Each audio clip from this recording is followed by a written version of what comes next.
Thank you so much for joining the Hybrid Remote Center of Excellence. I'm Nola Simon and I'm your host. And today I'm really excited because I have two people that I've made friends with over social media, LinkedIn, Instagram, and Facebook for decades, really. So I'm going to tell that story in a little bit, but I'd like to welcome Erica M. and her sister, Leslie M. Hello. Hi. Thank you so much. Now, Erica M. is honestly often introduced as a person who needs no introduction. But if you only know her from Much Music, you have missed some of the most impactful work that she's done. So Thank you. Oh my known God, Nola, thank you. I really appreciate that. and I loved Much. I adored you. You were my connection to music because, especially with my hearing, I'm deaf in one ear. My mom was really super protective of my hearing. So I went to a Glass Tiger concert when I was a teenager, and that was it. And then I got to go to a Blue Rodeo a couple of times when I was like in my early 20s, and then I had kids. So VJs were my insight into the world, right? So I adored your work with Much. Don't get me wrong, I did. But I really never really understood a lot of what you started doing until I really started following you on social media. So you started a company called Ehm2, which is a digital agency working with like mom social group. My daughter was born in 2005 and you started that company in 2006, right? That's So I right. was part of Yummy Mummy going way, way back. And it was like a world that opened up to me because again, I live in Keswick. I've lived here all my life, but the people that I knew all did different types of work. And so I lost touch with a lot of people that I knew who lived here, right? Because I was commuting constantly to Toronto. And so social media and Facebook was a way that I actually got to know a lot about how other mothers across Canada were actually interacting. And so Yummy Mummy was like, even just the tweets from mothers was just really helpful. I'm When you're so having happy to hear really that bad because days. that was and still is a really important component of who I am. I guess my purpose is to use my voice to help people connect and learn and be inspired, be motivated, and really to know that they're not alone.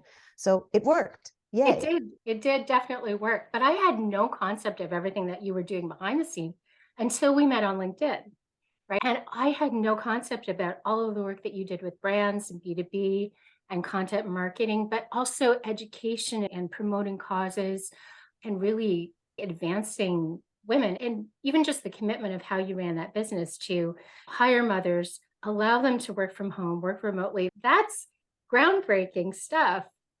And when we connected on LinkedIn, it was like, cool, this is Eric and this is Much Music, but I had no understanding of everything else that you did. So it really shone a light on me. And then I met your sister. And your Boom. sister, she's so cool. She really, To say her name, it's Leslie M. it is Leslie. And Thank you. Leslie M., who does not need introduction as well. But go ahead and you can talk about You can talk her a about me little- now. All Yeah, right, yeah, so go this ahead. is my summary. So once Erica and I connected, usually when I connect with people, I start noticing like who else they interact with, right? So then it's, oh, okay, she has a sister. I didn't even know that, right? But Leslie M was also in TV, but in the UK, right? So you've been a TV presenter as well, but you also run a training agency and you teach global corporations. And I'm talking like big corporations like Disney, creativity and leadership. How do you walk into Disney and teach them about creativity? Right? That tells you everything you need to know about Leslie. And then she wrote this book called Swagger. And let me tell you, like, it's so inspirational because we met right around when your book was released, right? And you were doing all of the media for that. And it was like, oh, cool. So I read the book, I reviewed the book, but she responds. And that's what I love people who actually respond on social media too and interact. And what's really interesting to me is you can tell who people are by the way that they interact with the people that they meet on social media. And so Erica is usually very responsive, but usually fairly short and to the point in your responses. Leslie, there's like exclamation marks and there's capitals and there's just Heart emojis and exactly that's right. You are Yeah, so exactly. That's right. insightful, So Nola. You are so insightful because the way that we communicate is absolutely different. I'm completely introverted. I'm quite protected.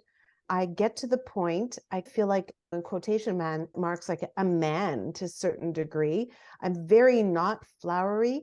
And my sister is the absolute opposite of me. And because it is absolutely true for who she is since she was a kid. That is so insightful of you, Nola. Really. That's very Let's go by what I noticed, right? And so this is where when you announced Ehm2, which is your new company to teach speaking skills and really train people how to interview and interact. I thought this was a fascinating thing just because I know the dynamic between you and something about your personalities and how your skills really complement each other. And so I thought that was a fabulous, wonderful idea. And then when that post came up, TD was actually looking for people to be on their podcast. And it's not like you need me to introduce you to TD because you both have already worked with TD. Yeah. But I'm like, hey, if there's content out there, I'd love to see Erica and her sister do this because I know they're starting this new business. Then, anyways, you guys jumped all over that, which was great. And then I'm like, wait a minute, I don't have to wait for TD. I have a podcast. Why don't I? That's right. What are you waiting for? Exactly. That's right. So I sent them a note and I'm like, hey, I don't mean to push it, but hey, would you like to do my podcast? And you guys were like, sure. You're the first person that we're going to talk about this new initiative. And it's funny, as you were, this is brand new, obviously. And yes, it's M². And I was also thinking, because it's really M2, which is M², but it's really M to the power of 2, right? Leslie, when you think about it, the company is not called M to the power of 2, but really that is the essence of what it is. That's why it's M², because the two of us together basically are unstoppable. And we managed to discuss the range of insights from, again, not just an introvert and an extrovert, but someone who has led intuitively. And then my sister, who is absolutely an intuitive leader, and she is researched up the yin yang. So together, I feel like we offer 1 + 1 = 6. Yeah. And I'm a math geek. I majored in math. So for me, I'm like, cool, M². That's like the perfect company title, right? So I love that. So I hate math, though, just want to say. You hate math? Except when it involves money. Money. Then I'm all ears. Then you're all ears. Yeah, we've never done anything together. It's amazing that our paths have been so parallel in so many ways, and we've overlapped and all that stuff, but we've never really said, let's do something together. So to do it at this stage of our lives is super cool. We couldn't have done it 20 years ago. We would have killed each other. It never would have happened. Forget about it. But now I think our relationship is always evolving and deepening and growing and all of that stuff. And I think we're at a place where we have such profound respect for each other, so much. We've always loved each other, but we're talking now a deep, unbreakable, don't mess with my sister or I'll beat you up, like a completely, just an absolute respect and awe for each other's lives and values and accomplishments. And to be able to just play with her is part of the fun for me. I just get to hang out with my sister more, which is amazing. And I think people are going to be blown away by the diversity of our perspectives and our experiences when we get them into these programs. I think it's going to be pretty mind-blowing because, listen, I've been training for 15 years. You never have 2 trainers in the room. It's way too expensive. It's just not, doesn't make sense from a business perspective. And also to have 2 trainers at this level, this caliber, never happens, doesn't happen. I train Google all over the world, and never in my wildest dreams would I have brought 2 trainers in. Just wouldn't happen. And Leslie, you also use the word diversity. I want to add dynamic, because it is not only going to be really informative and Tory, but the dynamic between my sister and I will also be fully entertaining because we're both lit up and we both love to communicate, have fun, teach, learn, interact, communicate. We both do it really well and we do it differently.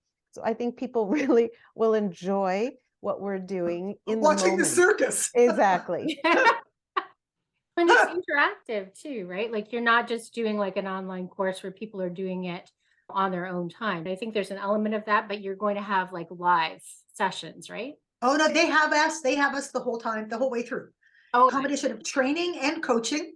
okay. And we really, our commitment is that when people finish this program, they come out the other end truly changed and better for the experience. They really have super concrete skills, a deeper understanding of how they come across, because it's great for us. We're objective, right? They come into the room and we get to watch them do their thing, to see how they're coming across and help them to align their authenticity and their purpose, to make sure that they're in their bodies and they're in their hearts, but they're also doing their thing. I don't want to say more professional, but I guess a more expert level. It's that masterclass kind of thing, to be able to super upskill them, and they leave hopefully transformed. Yeah. And also, I think a word that you didn't mention, Leslie, which I think is really important for us, is by doing all of those things, their confidence will rise, because they will feel this inner strength, a better understanding of who they are as people, who they are in a boardroom, what their role is on a large stage. And when you have that confidence, then your whole persona, I don't even want to use persona, that's the wrong word. In fact, you don't have to have a persona. No more persona. Yeah. You just become confident in yourself. You will be confident in your abilities to create content that will move the needle, because everything is based on sales. Like that we have to understand. When you do a speech or present in a boardroom or even on a large stage, you could be selling a product, you could be selling an idea, or you could be selling yourself, your personal brand. So we need to understand, like really, you have to understand it, say it out loud. What are you trying to achieve here? And then let us help you. We're going to walk you through all the different things that you need to keep into account to be that kind of, to be able to move the needle in how people think about what you want them to think about. And the beautiful thing is too, that it's very small groups. So the cohort is only 6 people at a time. So you're going to get a ton of feedback and a ton of time to practice and all that good stuff. Because for us, one of the greatest satisfactions that Erica knows as well, is that watching people evolve and grow is the most satisfying thing ever. It feels so good to see that what you're doing for them is actually making a difference and helping them to evolve and bringing out their true selves. As I said before, I've been training presentation skills for about 15 years. And I cannot tell you how many times I have cried in the room. Everybody cries. And we all cry, because we have these breakthrough moments that are incredible when people start to recognize their personal power, and they start to understand that they're going to be more successful by being their authentic selves as opposed to being less successful.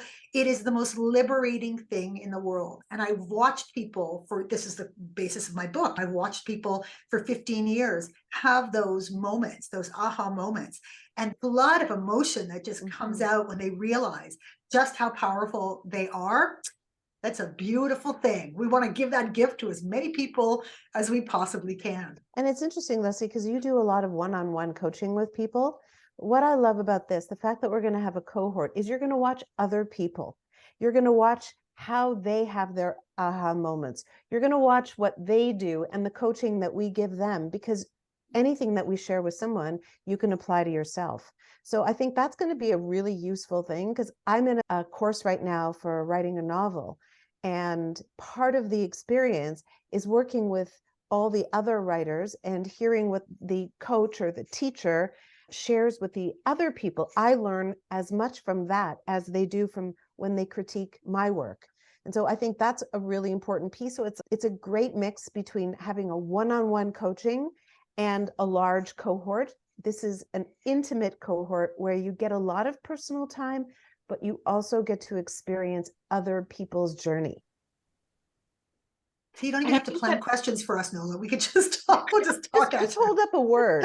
And That's why I actually started a podcast, was because I wanted to become a better listener and learn how to balance expressing my opinions and actually asking insightful questions. And so actually part of the reason that I actually approached you two was because this is a really putting myself on a hot seat to really put myself in front of one of Canada's most well-known interviewers. in front of expert speakers and say, hey, I've been paying attention. How am I doing? I think Great. You're doing I think great. you're honestly doing great. You're right, because listening is, I think, the secret weapon. And it's ironic that we're teaching presentation skills, which is the art of speaking.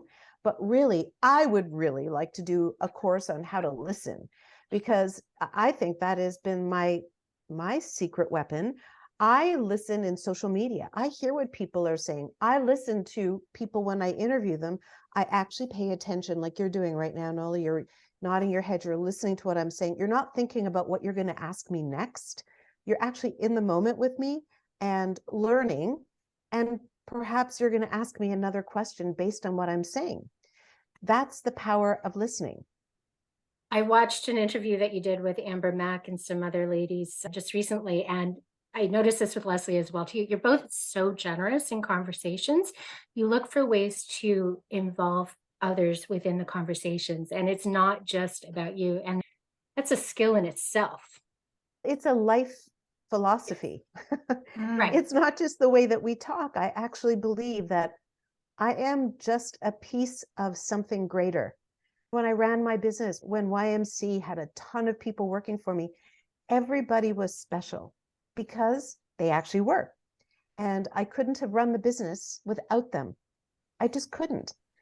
And I feel in this world of patriarchal leadership, if you will, and when I say patriarchal, it implies men, but I don't just mean men. I just mean a style of leadership, which is not necessarily inclusive, which is from top down. It's not like a kibbutz in Israel, where everybody feels an ownership and wants to contribute. And I feel like that's my philosophy in life. And listening is the key to great leadership. You have to know what your staff is thinking. You have to know what your community is thinking. You have to know what your clients are thinking. You have to know what your frenemies are thinking, what your competitors are thinking. You have to listen. If you don't listen, if you think you know it all, you will fail wildly, as many companies are currently doing, because they feel like they know it all. It's so interesting because one of my superpowers, which is same and different from Erica's, is that I can read people. Oh yeah, she's like a witch. I really can. Like, it's uncanny that I can talk to them for 5 minutes and figure out exactly what's going on under the surface. What are their issues? What are their fears? What are their pains? What are they? I think it's because I'm a massive empath and I've honed that skill over years. And it's what makes me particularly powerful and sought after in the training world, because I can cut through the bullshit in 2 seconds and go, yeah, that's fine. That's what your mouth is saying, but I can see what your body and your heart is saying. And I tell them what I'm seeing and people go, oh my God, how can you see that? So my listening comes from this weird these antenna that I put up, and I pick up on people's energy, and people don't see me coming because they haven't told me, they don't think they've told me anything, and I can cut right through it, and it freaks people out. Like, how did you know that? How could you see that? So it's a beautiful skill, because Erica has way more patience than I do. That's probably also one of the reasons I developed this skill, because I want to get to it fast. I don't want this long, protracted, let me interview you for 9 hours so I can figure out what's going on. It would make me crazy, right? It's like, I'm able to figure it out very quickly. But it's the same thing. It's our desire to know people, to understand people, to be in service of what is going to make them and the worlds that they're in better. And we just have a very different MO for how we do it. But that comes from our mother. We both got our values and our purpose from our mother, no question. Despite the fact that we are like the black and the white sheep, we both come from the same flock. The exact I'm a black same flock. sheep too. We're both black. We're both black sheep. We're just black in different ways. You're loud black and I'm quiet black, but we both are certainly not mainstream people. We both have always sort of not necessarily fit in. We tend to lead rather than follow. Yeah, so we're not even sheep. Forget the sheep analogy. Bad analogy. Crappy analogy. I think maybe with goats would be better, because you're climbing walls and you're going places where nobody ever gave you permission to go. 100%. That's true. That's true. But I think, Leslie, Nola is not dissimilar to us, honestly. The witchy part, because as we're talking, you keep on responding with very insightful comments that imply that you're not just hearing us, but you understand a few levels down, not just what we're saying, but what we mean by what we say. And I find that's an incredible skill. And you have something very different than certainly most people who I do podcasts with, other than Tony Chapman, who I adore. I think Noah's a big, That profound is a people lover, compliment. too. I just want to highlight that No? and actually take that moment to shine. I'm sorry, Leslie. Go. And just say I never started a podcast really to get feedback and gratitude like that, or that's a compliment, and I'm going to take that compliment. You take it, girl. Please You take the it. compliment. But I think in it really terms is of the because witch, you're completely related to my Scottish heritage and my white hair. but you're a people lover. You're a profound people lover as well. And I think that's always at the heart of it, is if you genuinely love and care about other humans, you pay attention. Yes. Because what else is there to pay attention to? And she's also a huge communicator. I like, you participate and engage in social media in a way that I believe social media was meant to be used. You read everything, you comment on things, or you like it. You're constantly saying to me, saw it, I was there, agree. You share, you introduce people using social media, you actually use it in a very meaningful way. I do too. I do too. Like I'm getting chills. Like I can't tell but you. it's true. Like, and I'm really saying it to you. I'm saying it to you because I know that people are listening to this, and I want them to understand that social media is not a push. Social media isn't you just post something and promote yourself or something. It's the beginning of a conversation. Every single thing that you post should be with an intent to have a conversation, to get feedback, or to build a relationship in some way. I feel that you do that. That's what and I feel like Tony Chapman does that. I'm his number one fan, I think. I don't know if I say it enough, but I watch him. I watch how he promotes his podcast, and he does it by promoting other people. He does it by sparking conversation related to the topic of his podcast. And then he says, by the way, listen to my podcast. Yeah. Because he genuinely wants, that's why he's making this podcast, is that he wants to spark conversation, not just with the people in his podcast, but the people who listen. And he wants to change the world. I feel you do too. I know my sister and honestly, does. that's how I choose my guests. I turn down the majority of pitches I actually get. The majority of people that I have on my podcast are people that I've actually talked to, like for years, like with you guys, years, right? The opportunity comes up and it's a particular topic that I find useful to explore. It benefits you, it benefits me, but it also benefits the audience, right? But you're completely right, because I connect the conversations later. It's not a one and done. I really try to focus on making sure that the guests have a really good experience and that they enjoy the moment. But then it's also about not just promoting the particular episode, but how that episode and your insights connect to other conversations that I have. And that's where I do a lot of the introductions. So I had asked, when we were doing a little bit of prep earlier this morning, Eric had asked me for a summary of what we were going to talk about. And so I gave her a preview. One of my previous guests. Well, she basically says, I don't usually tell people what I'm talking about. It's fine with me. I like it. Totally fine. I generally want to focus on what I know about you, right? Yeah. And just have a conversation. And it's not that I'm keeping secrets or anything like that. It's just, I don't want to be overly scripted, is really what the goal was. Agreed, 100%. But I had prepped this one a little bit more because, and I've done actually a really good job of actually not asking Erica much music questions over the years. I don't think I've asked you. Thank God. Oh my God. All right, go for it. And so my one question that I've held on to is, have you actually ever interviewed George Michael or Wham? Did you ever meet them? What were they like?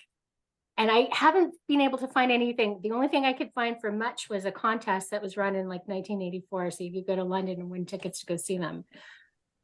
So did you ever come across them? No. No. That's what I thought you were Short going to answer. Nope, never interviewed them. Ah, okay. But Sorry to disappoint. no, that's okay. But as I said this morning, but one of my other guests had actually submitted a question because I asked her to submit a question because I knew she's actually a really big George Michael fan. But her question is actually brilliant because it could apply to any musician. And it was like, for a man who kept his life really private, because honestly, the UK press didn't really treat him very well. He literally blew up all the symbols of the faith days. What is a person like that like to interview? How do you interview them without being intrusive? How do you respect? And honestly, you saw it with Hugh Grant on the weekend as well, too. Like, how do you interview somebody who really doesn't necessarily want to be there, who is shy about being interviewed, but it's a requirement for their job?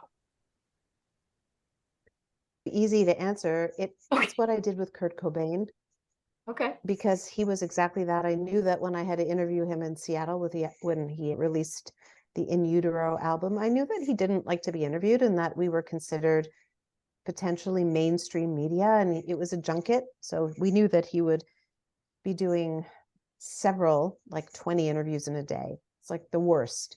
And so I talked to him like a human being. I asked him questions like, what books do you read? What makes you happy? And it's considered to this day the best interview that's ever been conducted. And in fact, funny enough, I just got a copy of this book, which I'm holding up, which is called Kurt Cobain, The Last Interview. And my interview is actually featured in this book. Wow. The entire interview is transcribed. No, I didn't get paid. But speaking of money, but it's because I spoke to him like a person. And Right. I'm not being intrusive. I'm being genuinely curious about his life. You can tell the difference. Yeah, you can tell the difference. And it's, again, putting the person at the center of the work that you're doing. And you're doing that with the work that you did on social, Leslie, with the work you do in training. If the person that you're dealing with is at the center of the work and the intentions are pure, then it's going to be a good experience. And that's really what I try to do with my social media, with the podcast, with any speaking that I do. I worked for 2 decades in customer service. How do you do that without focusing on the person? That's what more people need to do. That's why customer service is so lacking these days. It's because I think actually it's not the people doing the jobs, I believe. It's the fact that companies are not shy in the way that they treat their staff, that they are replaceable and they're commodities. And I think that employees are now getting the employers are getting the employees they deserve, which are people who no longer give their heart and soul because they know that at any day they could be fired. Yeah. Let go. We don't need you, When I because changed, our profits are more important than your life. when I changed jobs in 2019, it took 14 people to replace me. Oh God. You know you're There was valuable. not one single person who could do everything that I did. And so I fully support that message. So yes, they're getting exactly who they deserve. I did want to shift the conversation a little bit back to your mom, because you come from a family of entrepreneurs, right? So your parents, they owned a holiday camp when you were kids? My mother started a summer camp with my uncle. Okay. So when we were very little, I was 2, I think Erica was 4 when it started. My father had always been an entrepreneur. So he was part of it, but he wasn't really as involved. Nevertheless, every single weekend, we were dragged 4 hours from Montreal up to the summer camp to do all the stuff back home, back up, all throughout the entire year. And then in the summer, we were there all summer. So you grow up like a little bit of a wild bush rat because you're at summer camp all the time. Like, life becomes summer camp. So I think we were also taught not to. My parents were not conformist. They made their own little world. They literally bought a world, and they were I was going to say the king and queen, but that's not true, because it wasn't autocratic. It was utopian. Yeah, I would say, where everybody was encouraged and allowed to just be themselves. And everybody raised their freak flag at Camp Kennebec, and they still do. It's a camp for oddballs, and people are encouraged to just be themselves. And I think, Leslie, isn't that true? That probably has had a huge impact on our ability to just say, no, that's not me. This is who I am. And why is everybody else not proud of who they are? I think it was also formative in terms of our confidence to be up in front of people and to be on stages and to be whatever. You were constantly thrown into those positions, whether it was doing announcements in the dining hall or doing the plays in the thing or the talent shows or the whatever. And no, it's funny because you think about all the people who were afraid of that. Nobody was afraid of that at Camp Kennebec. It was just part of what we did. Everybody was on stage. Everybody was front and center. Everybody had a voice. And we still have friends to this day who we've known since we were little kids at camp. And they are all incredibly successful across the board in a million different industries because of the confidence they built and the strong sense of self that they developed. I think it is, you find a lot of people, when you meet someone who's really confident and seems to have a good sense of self, you go, did you go to summer camp? Part of your life, you'll go, yeah, I did. Right? Because you learn to be you start to learn about yourself in the context of this little kind of tribal environment. And there's not, the moms and dads and authority figures aren't watching. So you got to work it out. It's all safe and everything, but the staff they're almost as young as the kids in some ways. So everyone's figuring out at the same time. There are no hard and fast rules other than please don't die. And you just make up your own experiences, right? I believe too that in terms of my creativity was core to that, absolutely core, because we were encouraged to be creative at every single turn, in every single possibility that there could be. It was all about creativity. Make this up, create that, decorate that, change that. Oh my God, it's raining. We had an idea for a program. We can't do it. What are we going to do with 200 kids? I don't know. Let's figure it out. So I remember when I started my training company, I was like, oh, this is just like summer camp. This is just like coming up with a program for summer camp. The same thing. Yeah. So we were not raised, especially not the same way as Jewish suburban kids were. Like in no way, shape, or form, because our parents did not conform to that in any way, shape, or form. And our mother was a rebel. Oh, she was this quiet, subversive rebel from day one.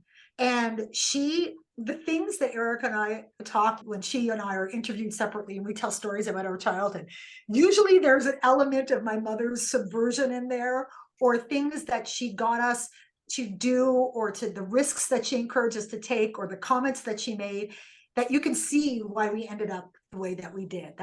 We are mother's daughters, big time.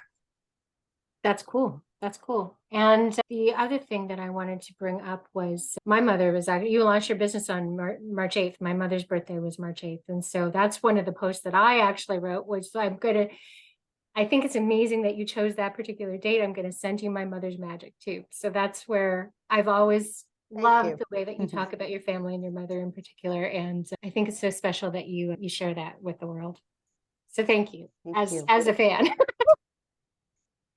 We're just trying to, like, her legacy, right? We are part of her legacy. So we're trying to do it right. That's good. And when we talk about legacy, that's another thing that I wanted to actually talk about, is you actually wrote a post recently, Leslie, where you talked about the fact that in your life, with the circumstances that surround your family, you don't foresee that you're going to have an early retirement at all, or you may not stop working ever. Could you talk about that and how that actually informs your attitude towards work, your timelines? How does that make you feel? I have a gift of asking 4 questions at once, but I think you know where I'm going. Yeah. So before you answer, Leslie, let me just give you feedback as an interviewer. That's called double-barreled questions. Yes. And it's important when you do an interview to ask one question.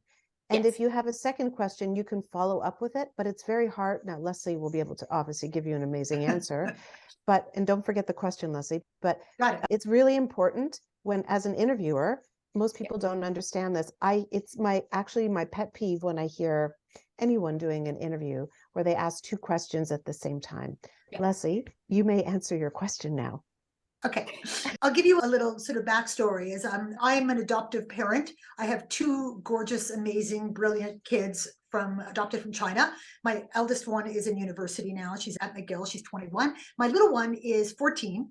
And from day one that we got her, we knew that she was not tracking certainly the way that our older daughter had. But when you adopt, you don't know. She was 8 months old. We knew she was in rough shape. We knew she was massively underweight, that her developmental skills were far behind and so on. But nobody could really tell us what was going on. And so we just loved her and nurtured her, and being the kind of fierce mom that I am, like, threw everything that we possibly could at her in terms of helping her to develop and so on and so forth. And we were cautiously optimistic, because she did develop things that at the time we didn't know if she'd be able to do. She could do progressively. But we got to the stage where we had to accept the fact that she was always going to have a whole host of challenges.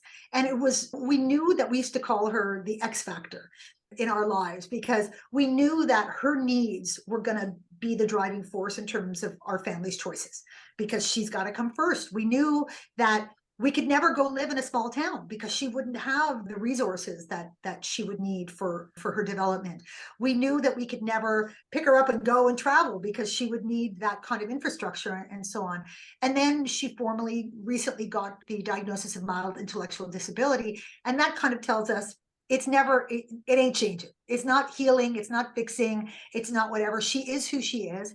And she's amazing and beautiful. And she has so many gifts and superpowers, but the likelihood of her doing secondary education or further education, not great. She's 14. She's reading at a grade 3 level. That's where she is right now. And so you understand that her earning potential is going to be limited. That's just the way that life is. And her ability to be independent is still very much in question. Will she be able to live independently and so on? The one thing we know for sure, she's always going to need financial support, always.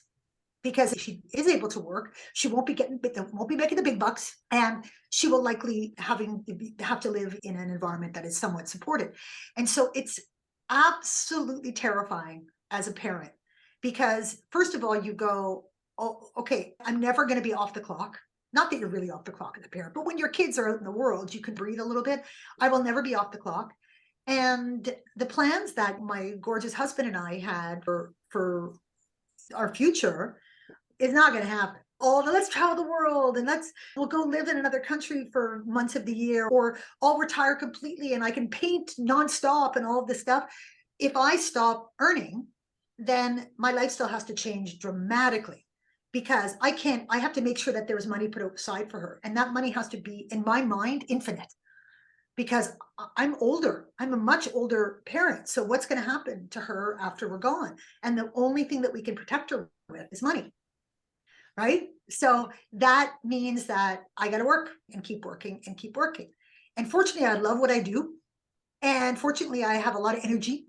And fortunately, I'm very well supported in the pursuits that I have and so on. But it's an exhausting prospect, because we get to the point, I think, in our lives where we go, I still want to have purpose.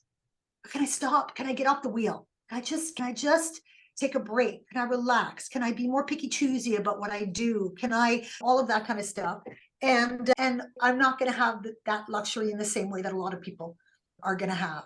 So it just forces you to continually reinvent yourself, to go deeper into what serves your purpose and how you can give to the world. And I don't like to do the same thing for a really long time. So I've had 9 different careers in my life.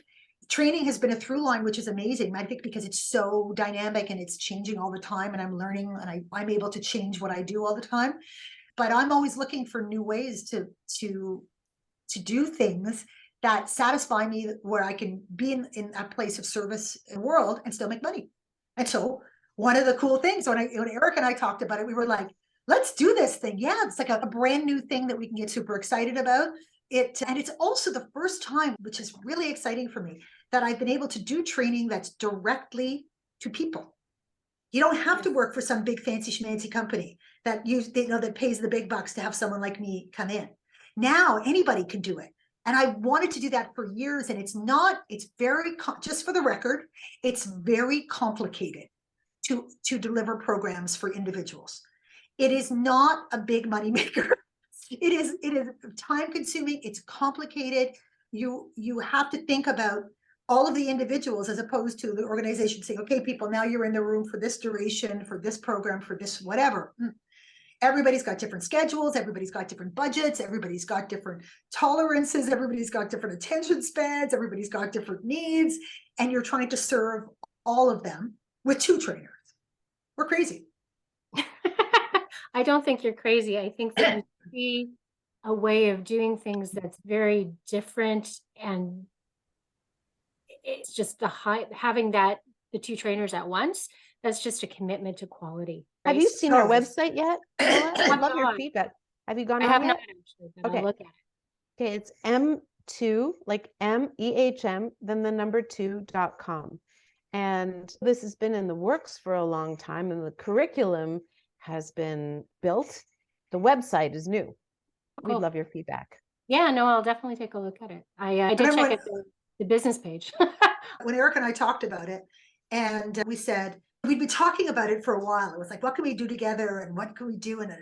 And then I said, after we've been talking for, I said, let's see what people would have to say about this. And we posted something on LinkedIn to see what the response would be. Like, what if there was this program that involved the 2 of us? And we got this huge outpouring and stuff. And so I said to her, I guess we're doing it. And then this is typical of how my sister and I operate. The next day, in the morning, I was like, okay, so here's the name of the company. Here's the logo. Here's the basic design for the website. Here's the, where she was like, it was like, we had this conversation like 3 hours ago. I'm like, yeah, because once I get on it, I get so excited.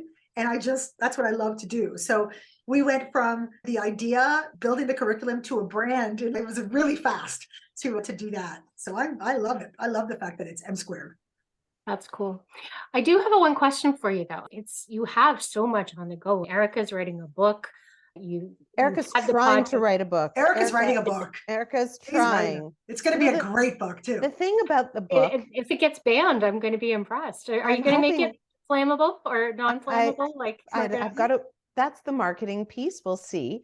But really, the thing that I'm understanding more as I get into it more is the amount of undivided attention and focus required in order to just let your imagination go freely.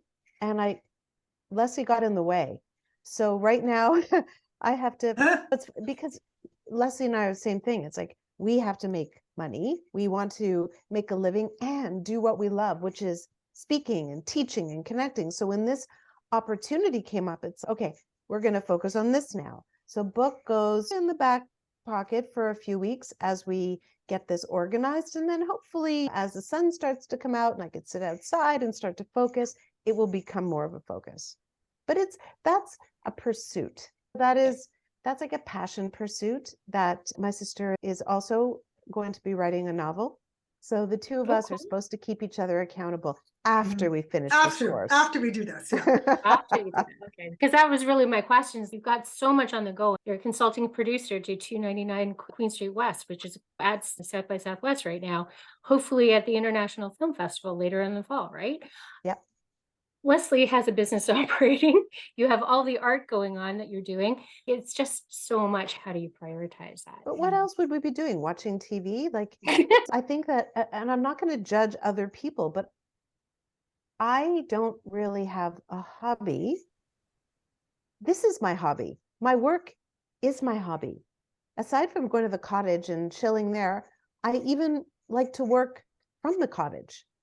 I just don't like to party. I don't like to, what I consider to be waste my time, not a judgment on anybody else, because a lot of people get joy out of socializing just for the sake of socializing. To me, I just don't enjoy it.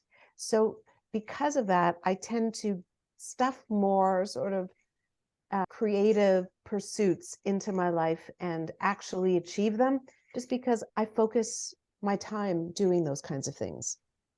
You were talking about that the other day, Leslie, right? Yeah, that's very indicative of entrepreneurs, though. I think if you talk to a lot of entrepreneurs and you'll ask them what their hobbies are, they'll go, my my business is my hobby. It's everything becomes secondary to that. I never had a hobby until I was 48, and then it was boxing. It was like it was the first time I ever had a hobby in my life. And of course it was boxing, but I didn't just box. No, I went from, oh, I'll have a little hobby of boxing to no, I want to be a fighter. And I fought my first sanctioned international or sanctioned boxing match when I was 51 in front of a black tie crowd of 900 people. I mean, that's terrifying. Being in the audience, I was like, Leslie, what are you doing? It was so cute. My mother, Leslie. So that's how I roll. And it's the same thing for the painting, right? Is that I took up painting without really any artistic talent at all. Like I didn't know that I had it in me at all. I was just doing it as a lark kind of thing. And then it turned out that I had much more in me than I thought, which is also pretty typical of what happens to me. And then when I realized that people were responding to the work that I was doing, what did I do? I launched portraitforgood.com, which was selling my in exchange for donations to inclusive charity because I could. So it wasn't just enough for me to paint. It was now what good can I do with it? How can I make this more meaningful?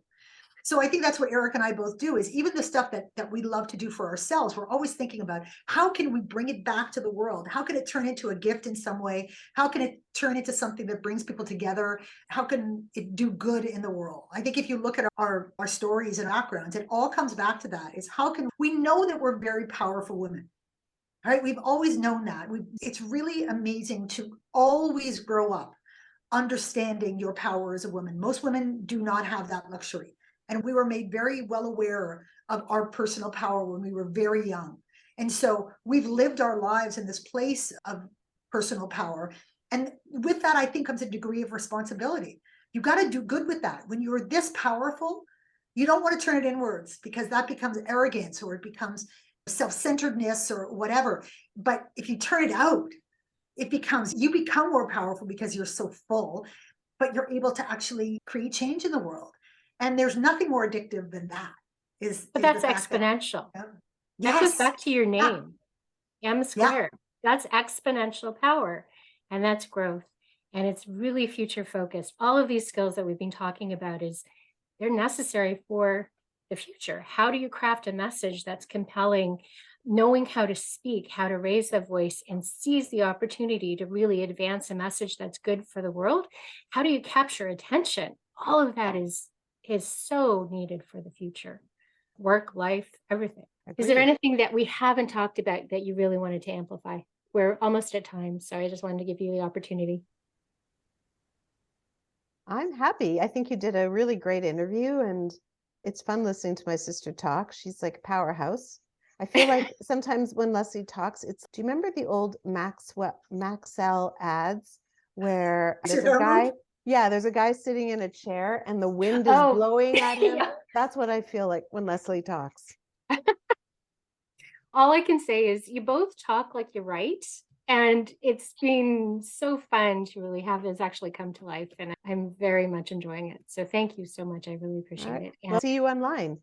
We will, definitely. And thank you for inviting us. I think it's great that you asked us. Most people are too afraid to ask. They shouldn't be afraid to ask. We love doing this. This is the first podcast you've done together, right? First time. I know. I love being the first. Yeah. The only. No, I'm not going to be the only. I get it. But I thought it was actually funny because you asked me in our exchange, do you want us separately or do you want us together? And I'm like, why would I not want you together? You're crafting a business together. I'm fascinated by the sister dynamic to begin with. I'm absolutely going to want you together. It's not that I don't value you apart, but I've had you apart for years on social. I have the opportunity to bring you together. I want to do that. And I think before I let you go, I also want to thank you for literally walking the talk of women supporting women. I've noticed that you have put my name forward in several occasions. You invite people to recognize my many skills, because sometimes I don't speak all that loudly. I'm a little bit understated in my skills. I really value women who support other women, and I know that you do that in spades. So thank you for that. Oh, thank you for noticing. Ditto. I do think that's important. I'm sorry, Leslie, go ahead. No, ditto. I was just dittoing. Yeah, no, I try to. And honestly, like we've had this conversation before, is like sometimes people say stuff that isn't true. And I'll speak up for what I know to be true as well, too. I think Oh that yeah, that's important Leslie, as well. it's the idea, people, not everyone, some uninformed small thinkers still think I got my job because my dad was the boss at Much Music. Where do they get this crap? Like, But where does Jeannie it even Becker come talks from? about that too, right? Like it's pervasive, it's Yeah. everywhere. And people Mythology. said it to me in the context of my life as well, too. Even Daisy Jones and the Six, they were interviewing Riley Keough, who's the granddaughter of Elvis Presley. And she was talking about like the way that she's been interviewed, the way that she's seen her family interviewed. Like it's just horrendous sometimes the questions that get in front of women. Except that and her the grandfather really assumptions. was Elvis Presley. It So was. it's a little different.